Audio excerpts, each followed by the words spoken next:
done well out of the European Union, those whose lives are very happy and very comfortable with the European project, they're not waiting to see what the result of the renegotiation is. They're out there campaigning already.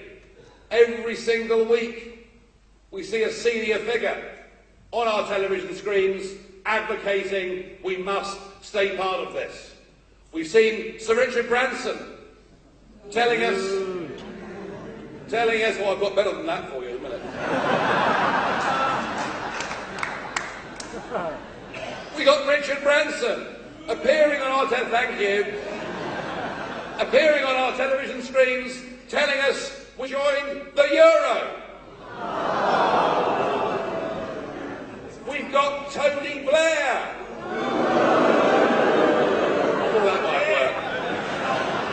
We've got Tony Blair telling us it's vital we stay part of the European project, I think perhaps because he still harbours a personal ambition to become the President of the European Union. Although I'm surprised in Blair's case, he said his ambition's as low as just Europe. I'd have thought he might be of the European Union, and euro is Lord Mandelson. Boo. So they're out there the whole time campaigning, and we have got to be out there, and we have got to get the idea that jobs will be threatened, the idea that we can't trade, these ideas, referendum that was being held next year at some point, then overwhelmingly it would make 75% of your laws. Why would that overrules your own parliament, that overrules your own Supreme Court, that takes away from a nation its chance on a history and a legacy of sacrifice that was made at those that went before us so that we could be free people.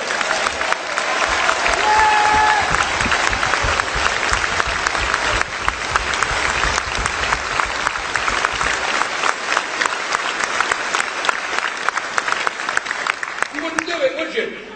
You wouldn't do it. And why would you? Why would you sign up to membership of a club that has cost this country £55 million a day to be a member, when the auditors have not given it a clean bill of health for the last 19 years in a row? You wouldn't do it, would you? Right, but the problem is we have to overturn the status quo. We have to overturn this rubbish that somehow we'd be isolated. Sounds terrible, doesn't it? I mean, you know, as somebody who socially has been isolated for years, well, certainly in Strasbourg I have been, we'll be isolated, we'll be incapable, we simply won't be good enough to exist. Well, let me take you back to that trade argument. Iceland is a country with a population of 320,000 people. Iceland is a sovereign nation. Iceland, unlike Britain, territorial fishing waters, which I'd like to get at.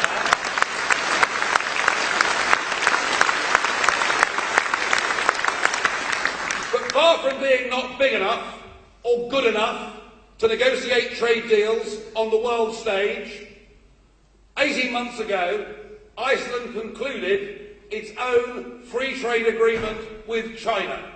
If Iceland is big enough to do a deal with China, I'm damn certain we are big enough and good enough to do the same thing too.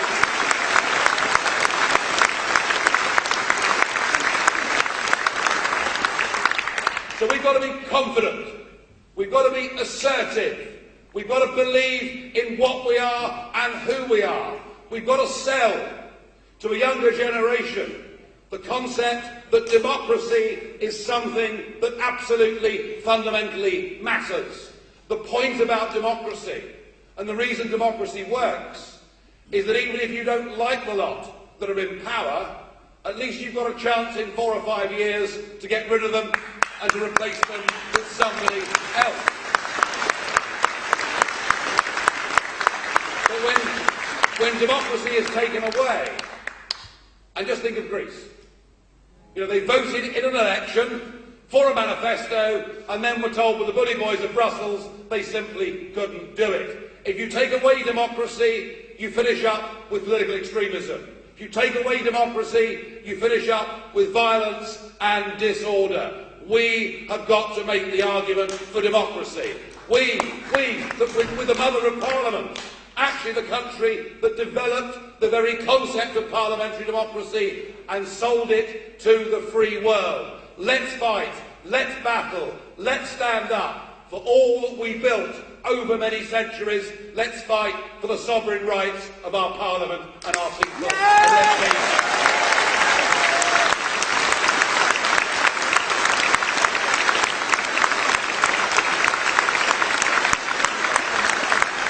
Because if you don't govern yourself, then frankly elections become pretty futile, and the policy differences that you're offered become very limited. And in many ways, that's what's happened in British politics over the last few decades. The differences, the fundamental ideological differences between the parties have diminished, and even the type of people in politics have changed. You know, where for the last 20 years has been the passion? Where has been the belief, whether it's right or wrong? We've finished up with a parliament that isn't sovereign and a political class who look like each other, sound like each other, come from the same backgrounds as each other, and have never had a job in their lives.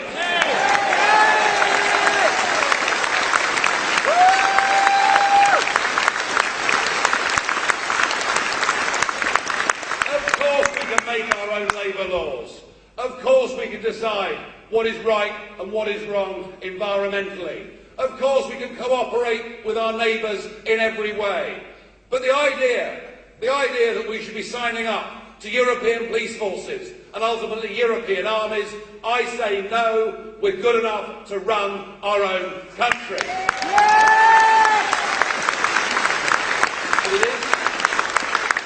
But it is one of those aspects that normally a nation state has, and as Diane said earlier, the EU's got a flag, it's got an anthem, it's got a currency, not one that's working very well, but it's got a currency. And thank goodness, by the way, we didn't listen. We didn't listen to so many in the Labour and Conservative parties back in the 1990s who would have signed us up to the euro. Thank goodness we said no. That was the right thing for us to have done. But the crucial, I now think, and yes, we must fight, as I say, on our democratic rights and our sovereign rights as British people. And yes, we must campaign that pouring out £55 million a day is wasteful when there are so many better things in this country that we could spend our money on. Yes, we must do that. But really, I think this referendum in the end will be decided. This referendum will be won and lost on the issue of can we control our borders. Because if we can't control our borders, we are not a nation. Now, in the early days of this, when we first signed up to the common market, it wasn't especially an issue, because the living differences, the income differences, the education differences, the health differences between the original group of countries weren't that great. You know, whether it was France, the Netherlands, this country, it wasn't that great. And we didn't see big migratory flows of people because we were part of the European project. But the mistake we made, and it's a mistake I argued, very, very hard at the time, and I've been called all the names under the sun ever since 2004 for daring to do so. The mistake we made was to allow countries, some of which had barely recovered from communism, and countries that were very much poorer than we were, to join the European Union and to have the total freedom of movement. It was a change that has led to a migratory wave into this country unlike anything we have ever seen in the history of our islands. It is a change that has led to, for example, the queue for social housing in Britain now running at 1.8 million people, an increase of 80% in the last 15 years. It is a change that has led to the salaries of men and women on average wages being compressed, being pushed to the bottom, as the big corporate employers have been able to take advantage of cheap labour. It is a change that has put pressure on our GP surgeries, on our hospitals. It's a change that means next September 2 out of 5 of our primary schools in this country will have insufficient places for 5-year-olds. It's a change that means no government, be it at local level or at national level, can actually effectively plan, because it's virtually impossible to predict how many people will be in the country in 2 or 3 years' time. And that, folks, is legal immigration. What we don't know is the extent of illegal immigration, but it is likely that the British population is as much as 3 million people higher than the official estimates tell us. And there is nothing, as members of the European Union, that we can do about this problem. And if Dave, as he likes to be called,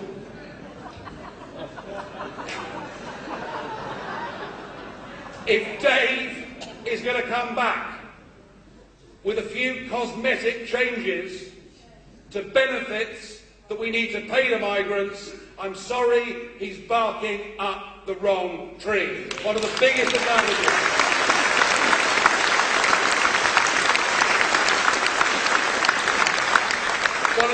advantages of amicably divorcing ourselves from EU membership is that we will get back control of our borders, that we will be able to put in place a sensible immigration system, an Australian-style point system, so that we can choose the quantity and quality of food comes to breakfast.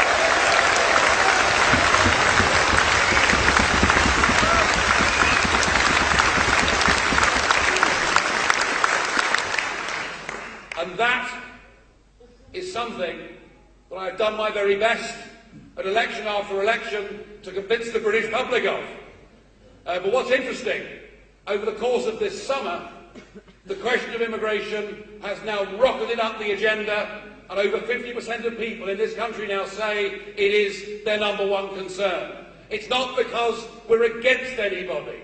It's because we know that sensibly controlled immigration is the right thing for our people, the right thing for the cohesion of our communities, and actually is the decent, proper, sensible thing to do to give our youngsters a chance to get on and prosper in this country.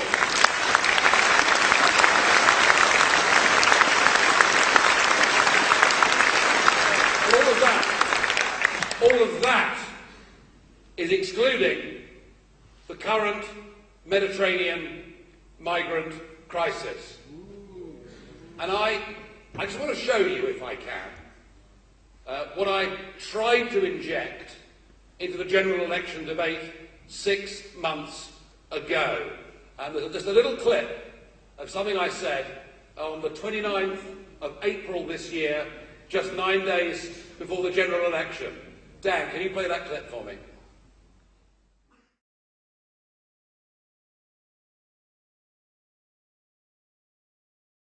4 years ago, I stood here and said that bombing Libya would be a huge mistake. But of course, the UK Parliament and this Parliament were desperate. There was a clamour to go to war. And so now we have a failed state of Libya, which is now a conduit being used for criminal trafficking gangs trying to bring people to Europe.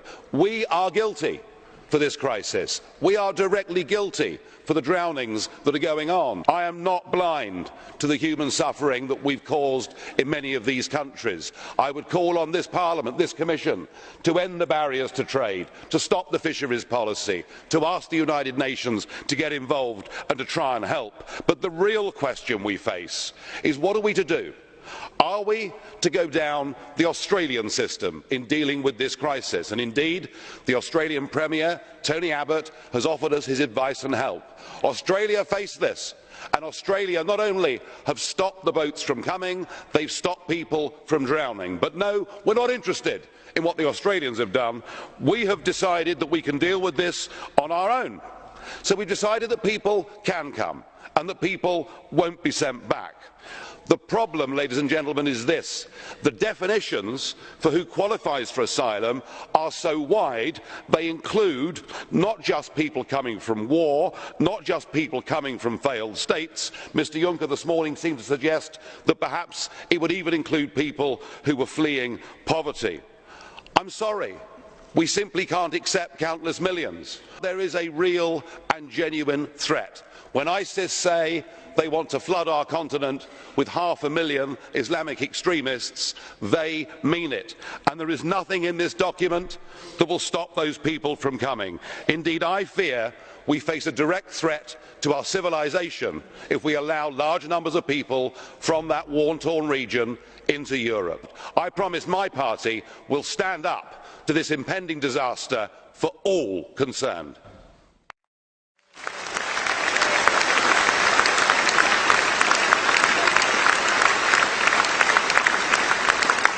I said that 9 days before the general election, and I added to it the next day that I thought this policy was so mistaken and so flawed that it would lead to an exodus across the Mediterranean of biblical proportions. And ladies and gentlemen, that is now exactly what we are seeing.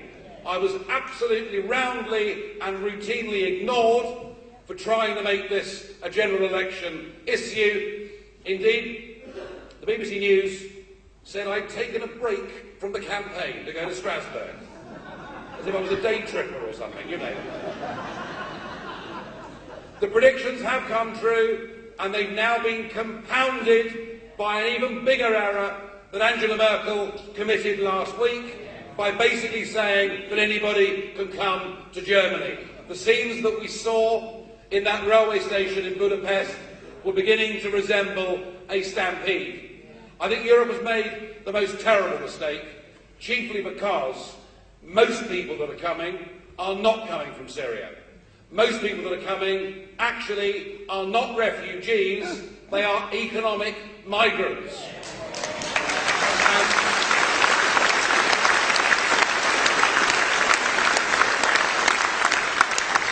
And I don't want us to be part of a political union who in the end can impose these people upon us. Yes, they can do it because all they have to do, all the Greeks have to do, all the Italians have to do, all indeed perhaps ultimately the Germans have to do, is to give them their own national passports, which are EU passports, and then they can all come to Britain.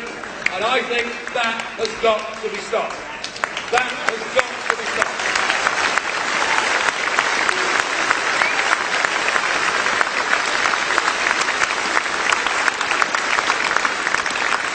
That doesn't mean for one moment that we as a country shouldn't do what we've always done for centuries, which is to provide some genuine refuge for those who are in direct threat of persecution.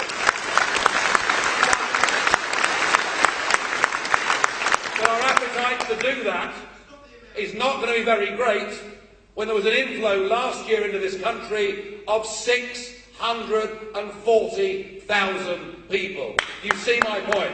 We've got to get a grip. We've got to take back control of our borders. We've got to put in place some sensible policies. I believe that the last few months, when we saw a Conservative victory that nobody anticipated, and a Prime Minister who never wanted a referendum, and never thought he'd have to deliver a referendum, but believed once he was in that position that he would win it very easily, I think the immigration figures and the migrant crisis and the increasing understanding of people in Britain who run businesses that actually it's Brussels that now holds the whip hand over their lives and sets the law. I think there's been a big change in opinion over the course of the last few months. I know that we're up against the big battalions. I know they've got more money than us. I know they may even have more friends ultimately in the media than us. But if we are a genuine people's army. If we are prepared to put aside differences of left or right, to forget things like that, to recognise that our greater national interest means more, to be unashamedly patriotic in who this country is, in what this country has stood for, in how much better it can be if we have leaders who actually believe in the country and the people, and by knowing that once we've divorced ourselves from this political mess, actually the rest of Europe will do so too.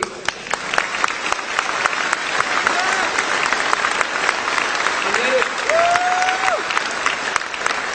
let us live in a country that we govern ourselves. Let us trade with our European neighbours. Let us cooperate with our European neighbours. But let us be the masters of our own house, and let us reach out to a bigger, greater, better world. We will be a more prosperous nation.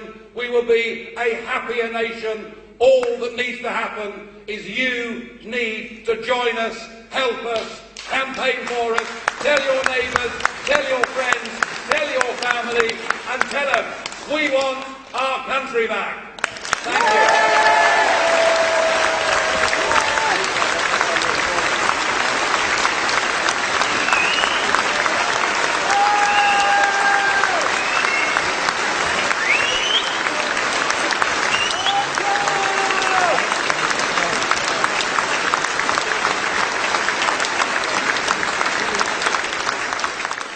You didn't frankly have the balls to put country before party.